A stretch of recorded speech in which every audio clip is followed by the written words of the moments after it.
안녕하세요. 오늘 여러분과 함께 살펴볼 자료는 교육부의 제2차 학생 건강 증진 기본 계획입니다.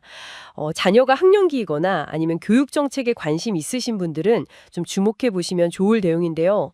이게 단순히 정책을 쭉 나열한 게 아니고요. 특정 문제점과 그 개선 방안을 아주 체계적으로 구조화한 그런 사례로 볼 수 있습니다. 그래서 오늘 저희 목표는요, 이 계획이 왜 세 가지 주요 범주로 나뉘어서 문제를 진단하는지, 그리고 각 범주 안에서 이 문제점하고 개선 방안이 어떻게 논리적으로 연결되는지, 바로 그 구조를 파악하는 겁니다. 이 복잡해 보이는 정책 문서의 그 뼈대, 그걸 이해하면 교육부가 학생 건강 문제를 어떻게 보고 있는지 그 핵심을 좀 빨리 파악할 수 있겠죠? 이 자료 분석의 핵심은 바로 그 구조에 있습니다. 자, 그럼 시작해 볼까요? 이 계획이 문제랑 해결책을 연결하는 방식에 어떤 틀 같은 게 있다는 말씀이신가요? 네, 맞습니다. 이 자료는 문제 진단부터 해결책 제시까지 아주 명확한 구조를 따르고 있어요. 크게 보면 1단계, 현황 및 문제점 제시, 그리고 2단계, 개선 방안 제시 이렇게 나뉘는데요. 근데 흥미로운 점은 문제점과 개선 방안 모두 동일한 세 가지 핵심 범주로 분류된다는 겁니다. 각 범주 아래 구체적인 문제 항목, 그러니까 원인이나 현상이 있고요. 개선 방안은 그 문제에 직접 대응하는 정책 수단들로 구성돼요. 이 연결 방식이 그 문제 하나에 해결책 하나가 바로 연결되는 1대1 대응일 수도 있고, 아니면 하나의 문제에 여러 해결책이 이렇게 묶이는 1점 다대응 구조를 보이기도 합니다. 그러니까 원인 분석하고 거기에 맞는 해결책을 제시한다, 이런 논리적인 흐름이 전체 뼈대를 이루는 거죠. 그렇군요. 아, 문제와 해결책이 같은 카테고리로 묶이고 그 안에서 1대1 또는 1대 다 관계로 연결된다는 거네요.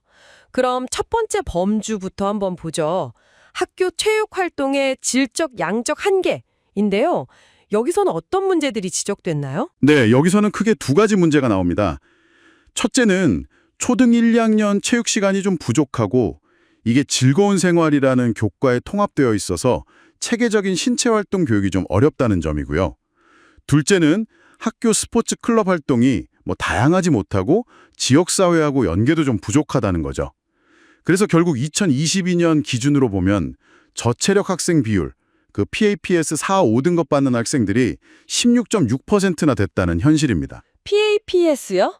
아, 그 학생들 체력 측정하는 시스템이죠. 네, 맞습니다. 학생 건강 체력 평가 시스템인데요. 심폐지구력이나 근력 같은 걸 측정하죠. 아하, 그러니까 신체 활동 시간 자체가 부족하고 내용도 좀 부실하고 그 결과로 저체력 학생 비율이 높다. 이 문제군요. 개선 방안은 그럼 어떻게 대응하나요? 딱 문제에 맞춰서 해결책이 제시됩니다.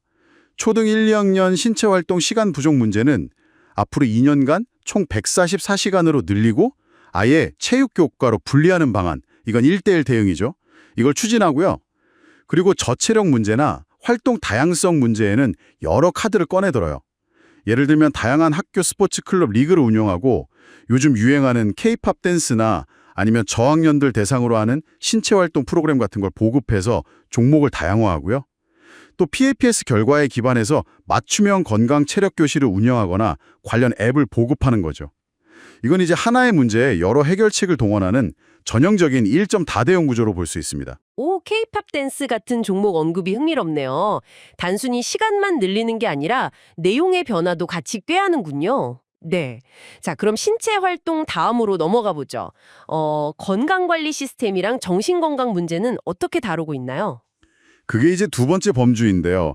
학생 건강관리 및 정신건강 취약 문제 심화입니다. 여기서도 핵심 문제가 두 가지 드러납니다. 첫째는 학생 건강검진이 국가건강검진 시스템하고 연계가 안 돼서 그 생애주기별 관리가 어렵다는 비효율성 문제가 있고요. 둘째는 정신건강 위기 학생을 좀 조기에 발견하는 시스템이 미흡하고, 학생 정서행동 특성검사 도구 있잖아요. 주로 학생들 주의력이나 불안, 우울 이런 걸 선별하는 검사인데, 그 도구의 실효성을 좀 개선할 필요가 있다는 점입니다. 아, 시스템 연계 문제하고 정신건강 조기 개입 문제군요.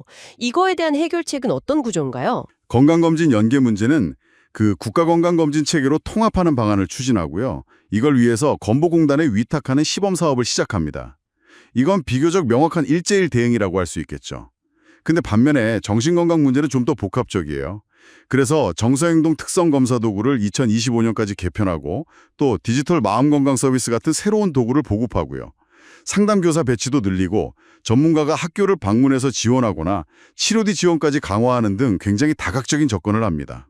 이건 전형적인 1.N이다 대응 구조로 그만큼 문제의 복잡성을 반영하는 걸로 해석할 수 있습니다. 네, 확실히 정신건강 문제는 여러 겹의 지원책이 필요하다 이런 인식이 보이는 것 같습니다.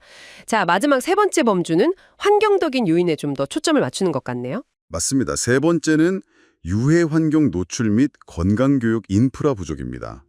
그러니까 학생들이 생활하는 그 물리적인 환경하고 건강교육 지원 시스템을 다루는 거죠. 문제점으로는 첫째, 아직도 32.2%의 학교, 이게 2022년 말 기준인데요. 여기에 성면 건축물이 남아있다는 문제하고 교실 내 공기질 관리 강화 필요성이 제기되고요. 둘째는 성장 단계에 맞는 어떤 체계적인 건강교육 콘텐츠라든지 아니면 교원의 전문성 형상 지원이 부족하다는 점이 지적됩니다. 성명 같은 물리적 위험 요소랑 교육 인프라 부족, 이 두 가지군요. 개선 방안은 어떻게 연결되나요? 성면 문제는 해체 제거를 강화하고 완료된 학교는 검증을 강화하는 식으로 또 공기질 문제는 관리 기준을 강화하는 등 비교적 직접적인 1:1 대응책을 제시합니다. 근데 반면에 건강교육 인프라 부족 문제는 좀 더 포괄적이에요. 건강교육 시간 권고안을 마련한다거나 요즘 기술인 메타버스나 AR, VR 같은 걸 활용해서 교육 자료를 개발하고요. 그리고 다양한 건강 증진 서비스를 통합해서 제공하는 아이컴, 그러니까 AI컴 플랫폼을 구축하겠다는 계획 등이 포함됩니다. 이 아이컴은 AI를 활용해서 맞춤형 건강정보 제공까지 염두에 둔 디지털 허브로 구상되는 것 같아요. 이것 역시 1대 다 대응 구조로 볼 수 있겠죠. 그렇군요. 결국 체육활동, 건강정신건강 서비스, 교육 환경 인프라 이렇게 세 가지 축으로 나눠서 각 영역의 문제점하고 해결책을 1:1 또는 1대 다 관계로 짝지어서 제시하는 구조네요. 근데 왜 이런 구조를 택했을까요? 그 의미는 뭘까요? 이런 구조는 복잡한 학생 건강 문제를 좀 체계적으로 진단하고 정책 목표하고 구체적인 실행 계획 간의 논리적인 연결고리를 명확하게 보여주려는 의도로 보입니다. 각 범주는 정책 개입이 필요한 핵심 영역을 나타내고요. 문제와 해결책을 이렇게 짝짓는 것은 정책의 필요성하고 기대 효과를 좀 더 설득력 있게 제시하는 거죠. 여러분께서 이 구조를 이해하신다면 단순히 정책 목록을 보는 것을 넘어서 왜 이 정책들이 나왔고 서로 어떻게 연결돼서 시너지를 내려고 하는지 그 설계 의도를 파악하는 데 도움이 될 겁니다. 네. 오늘은 교육부의 학생 건강 증진 기본 계획을 통해서 정책 문서가 어떻게 문제와 해결책을 구조화해서 제시하는지 그 틀을 중심으로 살펴봤습니다. 앞으로 학생 정서행동 특성검사 도구 개편이 2025년에 있고 아이콘 플랫폼 개발도 2025년 이후로 예정되어 있는데 이런 구체적인 변화들이 현실화될 때 오늘 저희가 이야기 나눈 이 구조를 알고 보면 그 의미가 더 잘 보일 것 같습니다. 네, 여기서 한 걸음 더 나아가서 생각해 볼 지점이 있습니다. 이 계획을 보면 결국 학생 건강 정보를 국가 시스템과 통합하고 또 디지털 기반의 맞춤형 지원을 강화하는 방향으로 가고 있거든요. 그렇다면 이러한 데이터 통합과 디지털 전환이 미래의 여러분이나 혹은 여러분 자녀가 스스로의 건강 정보를 관리하고 또 건강 관련 의사결정을 내리는 방식에 궁극적으로 어떤 변화를 가져올 것이라고 생각하시나요? 한 번쯤 고민해 볼 만한 질문인 것 같습니다.